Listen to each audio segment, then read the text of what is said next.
5 लाख की संदिग्ध नकदी के साथ लाठी कटा तहसीलदार गिरफ्तार। छापेमारी में 5,83,000 और बरामद। राउरकेला। ओडिशा विजिलेंस ने बड़ी कार्रवाई करते हुए ओएस अधिकारी एवं लाठीकटा तहसीलदार सह सब रजिस्ट्रार मुरलीधर उर्माल को 5 लाख रुपए की संदिग्ध नकदी के साथ गिरफ्तार किया है। इंटरसेप्शन के बाद उनके आवास, पैतृक घर और कार्यालय में की गई एक साथ छापेमारी में 5,83,000 रुपये की अतिरिक्त नकदी भी बरामद की गई है। विजिलेंस के अनुसार 20 अगस्त को मुरलीधर उर्माल को लाठीकटा के राजाबासा चौक के पास उस समय रोका गया जब वह कार्यालय से राउरकेला स्थित अपने आवास जा रहे थे। वह ऑडी 14A1327 नंबर की किराए की कार्यालय स्कॉर्पियो में सवार थे।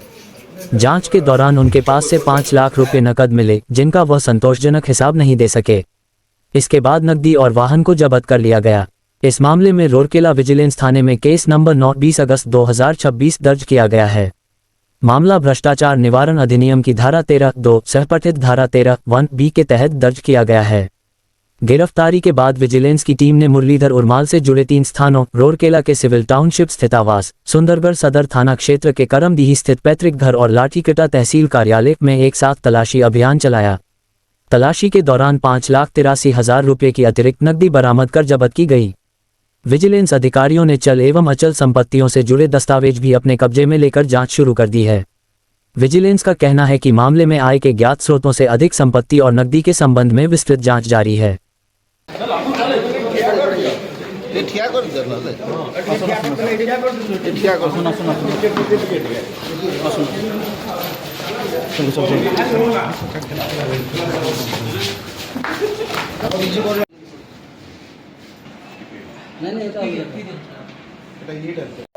आमर श्री मुरलीधर उर्माल ओएस तहसीलदार कम सब रेजिस्टर लाठीकटा से तांकर काली विशेष सूत्र आम खबर पाइलु जे से विभिन्न लोक प्राय 5 लाख टंका अन्याय उपाय कलेक्शन करिसेनि एवं से उक्त टंका धरी तांकर गाड़ी रे ऑफिस गाड़ी रे तांकर बासभवन राउरकेला सिविल टाउनशिप को आसबार थिला। से खबर पाई आमे विजिलेंस लाठीकटा पाखे जोगिथिलु एवं तांको इंटरसेप्शन कराला। तांको पाखरु 5 लाख टंका बाहर करागला।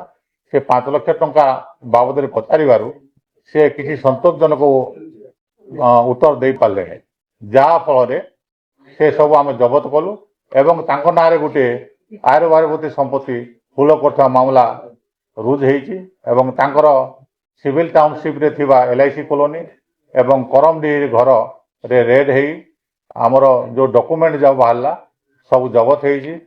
आउ जार कौन जबत पट्टा गुड़ा जबत हेइछि किंतु तांकर जो कैलकुलेशन हेइछि बिल्डिंग संपत्ति टोटाल 2,60,26,000 तांकर दाम अच्छी। बिल्डिंग 73 लाख अच्छी। 6टा प्लॉट अच्छी 22,90,000। Bank postal insurance deposit 75,31,000। Vehicle 9,68,000। Hard cash 5,74,000। House hold article 13,51,000 एवं गोल्ड ऑर्नामेंट 105 ग्राम बाहर जार मूल्य 55 लाख धार्य कर तो बर्तमान केस रे अरेस्ट कराई आम कोर्ट को पठेबू आज या किसी कंप्लेन करथिले कि आपन निजे ना एटा एज पर आमर प्रोसीजर अनुसार निजे विजिलेंस ऑफिसर तदंत करी से कंप्लेन